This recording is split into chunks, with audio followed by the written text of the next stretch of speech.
Welcome to Coffee and Candor. This is Amber. And Chris. Ross.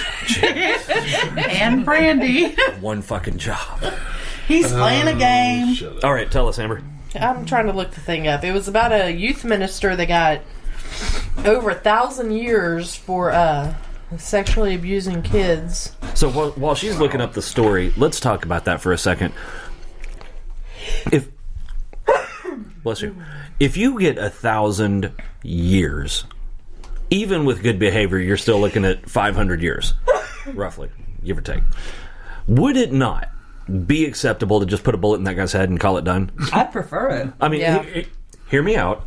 And again, I've said this before, I'll say it again.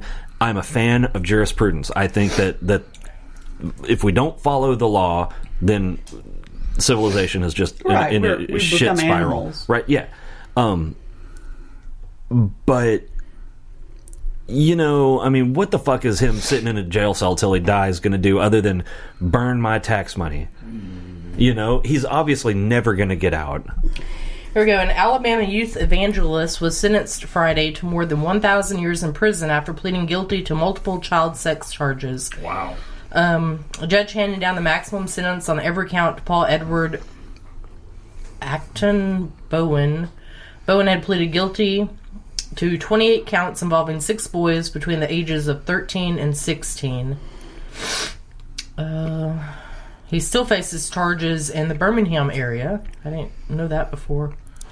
Let's see. Man, you know what? At that point, I think I'd be like, nah, I don't even worry about them. Mm-hmm, some of the charges he faced include sexual abuse, sodomy, enticing a child for sex, and traveling to meet a child for sexual abuse. Jeez. Sick bitch. Mm-hmm. Well, but you know, that's another thing. Kind of like teachers, pastors, preachers, standard. whatever. Though they tend to, unless it's something that just is so heinous and so, they tend to like push these people out of wherever they're at and just let them move along to somewhere else. And don't let people know what's happening. It's not our problem anymore. We're going to put it on someone else. Yeah, and that's gross because you're just letting your problem become somebody else's problem. Yeah, and you know what? If they do that, whoever allowed that to happen, I think ought to be charged with an accessory. Or something. But I've seen a lot of cases where there's... I have too. Absolutely. You see that a lot, like, you know, I love my crime shows, and you see that a lot. Like, well, it turns out, you know, they did a background check on him and it all came out clean. Well, it turns out when they start digging, he was let go of this school and this school and this school because they had, you know, something wasn't quite right, but they couldn't make it, you know... Right. And so they just didn't say anything and gave him a reference. And I'm like, wow, you are an accessory to what he's done now. Yep, absolutely. He said Bowen was arrested on sex abuse charges last year. Authorities say additional victims came forward after he was in jail. He was a Christian minister who wrote books, ran his own youth ministry, and traveled to speak at youth events. He was a bad Christian, I think. Yeah, I don't think he understands what the word means. Yeah, I'm going to go ahead and call that. Yeah, over 1,000 years. You know, you do that... if you get convicted of something like that and you get sentenced to 1,000 years, I really don't see the point in keeping you alive. You know, I guess the reason they convict them to so much is so that they can't get out on like appeal or parole. Like they won't ever have done enough percentage. Yeah, just like this. Kentucky's ex-governor pardoned a child rapist because the 9-year-old victim's hymen was intact. So they were like, well, there's no proof there was rape. What now? If he was naked and anywhere with a 9-year-old child... Yeah, that in and of itself is a felony, right? Yeah, you know, that's a lewd act with a child. A child under the age of what is it? Yeah. What is it? Under the age of 12, right? I think so. Is another like right. That's level. a higher. Kentucky Governor thing. Matt Bevin had pardoned a slew of violent criminals during his final weeks in office, citing his belief in second chances. Oh, bullshit! Oh, those are second chances for more victims. Let me tell you something, Matt. What was his name? Matt Bevin. Mr. Bevins. If you're listening, which you're not, but if you are. When they commit another crime, you're a party to it. You are complicit in that. Not if, when. Yeah, exactly. Because I mean, what is the recidivism rate. It's like it's up there. high. It's like 80-something%, right? Especially for violent crime. Yeah. Yeah, that's... I personally don't think the governor should have that type of unilateral authority. If you want to stay someone's execution, I get that. But to just say, "Oh, you killed 18 people," nah, we're calling this one done. Yeah, like I don't think that should be a unilateral decision. Yeah, I don't like, I don't understand the whole ability to pardon like that, and I don't understand the motivation, frankly.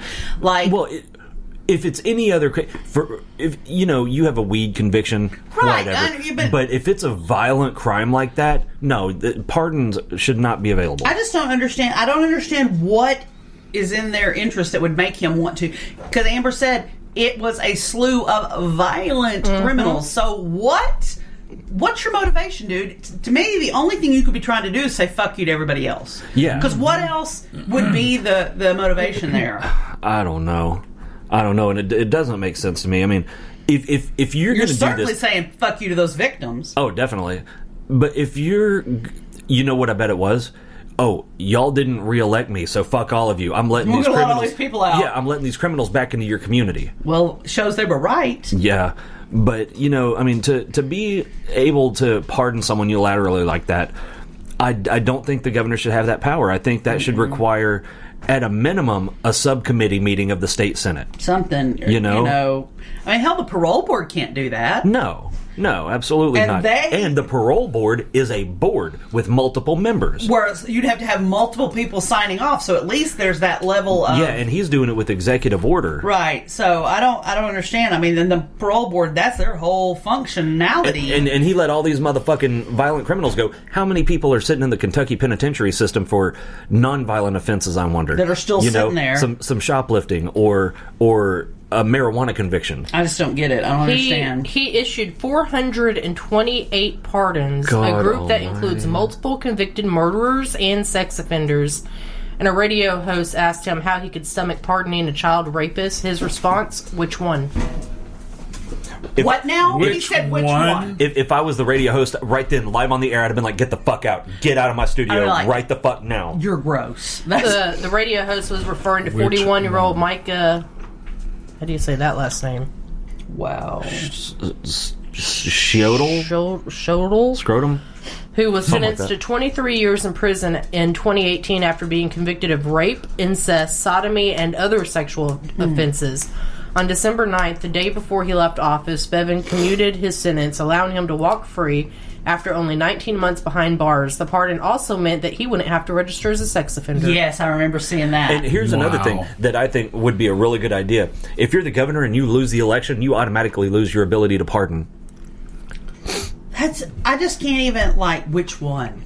Oh. Wow. That's... I'm telling you, if I was a radio host live on the air, I would have told him to get the fuck out of my studio. I just...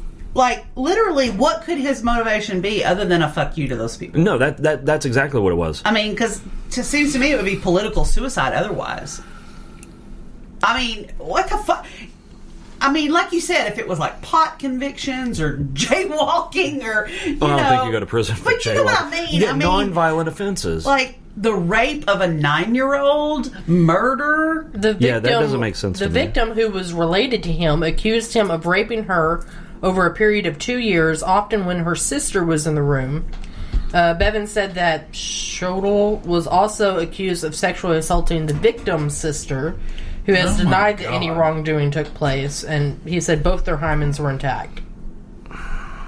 Okay, just because you're a stubby dick motherfucker doesn't mean gross. That makes me so violently angry. Mm-hmm. And the fact that he was just there's no proof.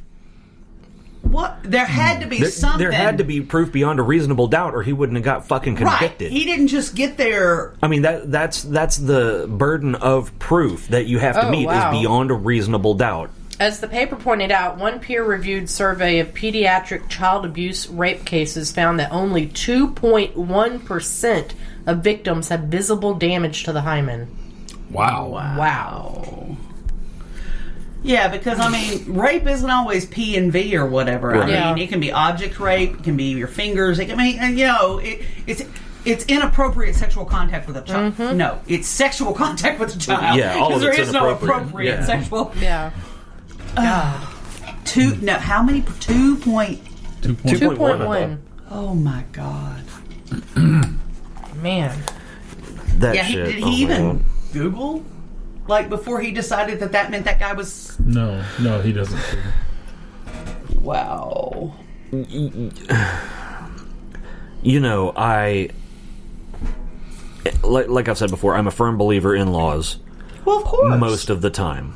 But there are some times when But- the law fails us so spectacularly. Well, but there needs to be a better way to do that, because there are motherfuckers, I'm sure, in the absolutely. the Kentucky penal system I said penal that don't deserve to be there for Right. you know I mean, you're talking about a dude with a couple of grams of weed and he's got a minimum sentence of 20 years. Right. That's stupid. Yeah. You know, but this fucking dickhead serves a year and a half for and of a doesn't 23-year sentence or whatever. have to has to Has to register register. as a sex offender. Yeah, that is. So he can get any kind of job, At a school with children. anything. And there's no, like, even if his future employers do their due diligence, it's not going to show up. Nope. So you just allowed this motherfucker to circumvent the entire system. He literally got a free pass. Yeah, you know, when you're a lame duck, in that case, governor, there are certain executive privileges that should be revoked, and that is at the very One of them. top of that fucking list. I can't help but think that was just a fuck you. That I can't. I've been there's- sitting here trying well- to think of what else it could be. There's nothing else it could be. Well, and I mean, you see stuff like that, not to that degree, but you remember when Clinton got elected president? I do. Everybody was out of town, and so there was an acting governor, Okay. and the acting governor... I was really young when Clinton Yeah, got I was elected. trying to think about all this. What is it, The like, act- it was the like acting- 1992, right? Yeah, the acting governor pardoned Say McIntosh's son. Oh, that's right. Okay. Who is For- Say McIntosh? Sam He is McIntosh is a big local black activist in North Little Rock. restaurant Little Rock. owner, you know, he's been around forever. Agitator. And basically, he was making a lot of noise for Bill Clinton, and then shut up.